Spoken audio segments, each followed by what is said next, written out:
Hi, my name is Lana King, and this is my edTPA reflection video. edTPA is a test that is used for teachers to get their licensure. It's a test that is used to measure teachers' skills and support them so that we can see that teachers have what they need from day one in the classroom. There are 3 tasks to the edTPA assessments. Task 1 is planning. There are 5 rubrics for each task, and the first one for planning is planning for literacy learning. This shows that the candidate can show connections between reading and writing, and the candidate can explain how to lead students to apply literacy skills and strategies that they learn. The second part is planning to support varied student learning needs. This basically says that the lesson plans show how to address each student's learning needs. The lesson plans build on each other with context that supports learning with clear and consistent connections to the related skills. The third rubric is using student knowledge to inform teaching and learning.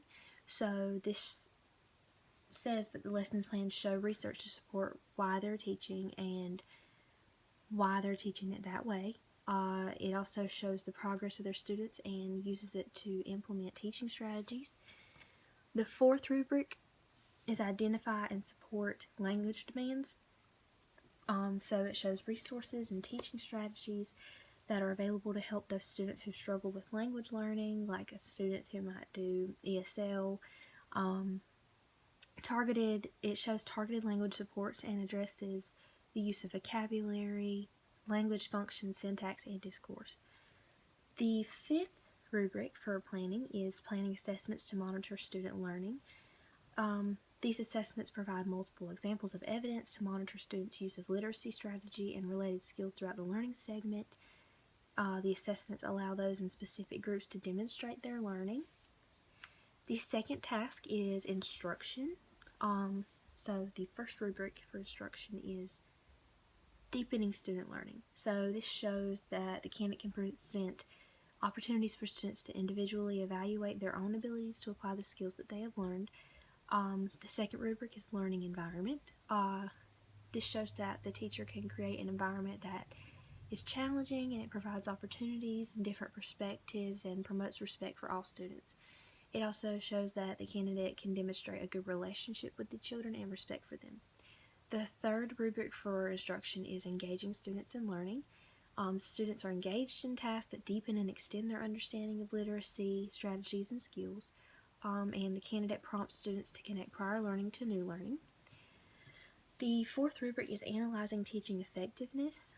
Candidate justifies changes made using research and or theory, and the candidate addresses individual and collective learning needs. The fifth is subject-specific pedagogy, which is where the candidate teaches students when and how to apply the skills learned in the meaningful context.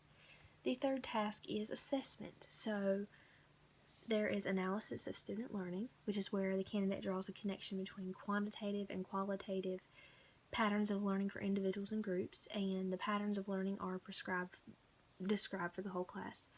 There's student understanding and use of feedback, which is where the candidate explains how she will support focused students to understand and use feedback on their strengths. The candidate also helps students recognize weaknesses and how to correct them. There's using assessment to inform instruction.